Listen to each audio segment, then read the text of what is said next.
All right. Hi, you guys. This is me, Mrs. Gable, back with a little uh, study bit about chapter 9, section 2 and 3. Okay, so if you're at home, you can't make it to school, or if you're a little lost on what is happening in the United States at this time, you can go ahead and listen to this. I'll try to keep it about 5 minutes so that we can move on. So, uh, where we left off was attempts to compromise, to come up with a deal, and so that the North and the South don't continue to argue over slavery. Well, guess what's going to happen? They're going to continue to argue over slavery. Uh, we have many different viewpoints. It's not just so like anti-slaves and pro-slavery. It's going to be there's some people in the North who say, "Yep, you know what, slavery is where it is already, but let's not keep keep it growing. As our country's growing, let's not let it continue to spread." Okay, those people are known as free soils. All right. However, then you have the abolitionists who say, yeah, get rid of slavery. All right. They're very against slavery. In the South, you have some Southerners who say, well, this is a necessary evil for our way of life that'll eventually die as more people are freed. However, then there's some hardcore Southern radicals who are saying, no, no, these people are property, and that limiting expansion of slavery into these new territories and new states is depriving Southerners of their property rights. Okay, so we have that back and forth, back and forth. So Henry Clay, a senator, is trying to come up with a compromise. And he comes up with a compromise of 1850. Okay, so if we're looking at this map, this is what it's about. All of a sudden, right here, okay, the United States has this territory. The United States just won it in a war against Mexico, the Mexican-American War that happened from 1846 to 1848, all right? And the United States gained this territory. Well, the issue was, what are we going to do with it? So this is Henry Clay's compromise.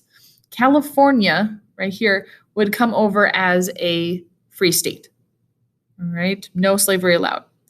Now, the New Mexico and Utah territories are going to be open to slavery. The Nebraska and Kansas territories are free territories. They will not allow slavery. They're free territory. Here down this Indian territory, this is where the Missouri Compromise was right here. So that is slave territory. All right. What was also included in the Compromise of 1858 was the Fugitive Slave Law. Okay, now, a fugitive is somebody who is trying to run from officials. Okay, so it's not a new law.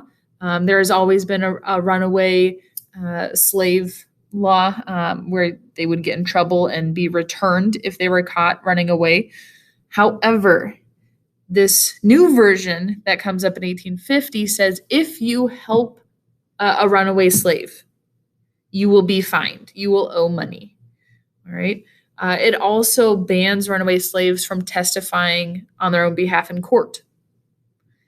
And it gives special commissioners power to enforce the law. Okay, there are going to be specific people's jobs to go and hunt down these slaves and go and find people who are helping these slaves and heavily fine them. Okay. Now, to nobody's surprise, the compromise satisfies nobody. All right, so then we have the Kansas-Nebraska Act. All right, and basically what is decided that Kansas territory and Nebraska territory are going to be able to choose whether or not they are free or a slave state. All right, and that decision is called happens through what is called popular sovereignty.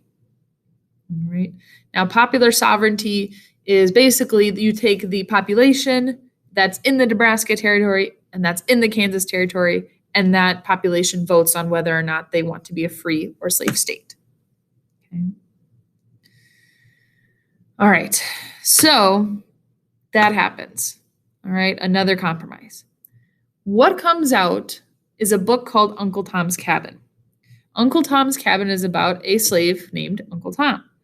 Throughout the book, he goes through 3 slaveholders. 2 of them treat him very well. The third is absolutely atrocious and horrible. He abuses Tom and ends up beating Tom to death for refusing to reveal where two escaped slaves are hiding. Now, this opened a lot of Northerners' eyes. Okay? They realized obviously owning somebody was bad, but the fact that this is what was happening to many, many slaves was just a push over the edge. Okay, so Northerners are very, very upset at the South. Southerners are all of a sudden very upset that they said that this is inaccurate. Okay, when in reality it was very accurate of what was happening. Okay. So the Kansas-Nebraska Act passes, and what ends up happening is you start having these little bands of troublemakers, essentially, going across borders and either burning buildings, looting stores, killing people. And both pro-slavery forces did this and anti-slavery forces did this. So things are really starting to escalate. Okay. Please make sure that you finish the checks for understanding as well as the T-chart and the question below. All right. Let's quick go over to section 3. Okay. This is kind of the end of it. This is where everything's going to bubble over. We have the Scott versus Sanford Supreme Court case, where a free slave named Dred Scott has been living in Wisconsin for a long time. He's free because he's lived there. Well, the court decides, no, he's not free. Okay. They say that his freedom would mean that they were taking property away from his owner, which the Fifth Amendment protects private property. So the Supreme Court basically decides that slaves are property. All right. So that was a huge, huge issue. So Southerners are thrilled. The North is absolutely stunned that this idea that free soil doesn't even mean anything anymore. All right. You'll read about John Brown's raid on Harper's Ferry. Okay, this attempt to try and start a slave rebellion.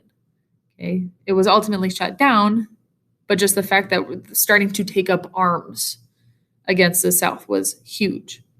Ultimately, what happens in 1860 is the election. All right. Basically, who ends up winning is Abraham Lincoln. All right.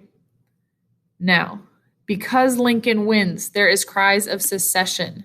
All right. A secession is a formal withdrawal from a group.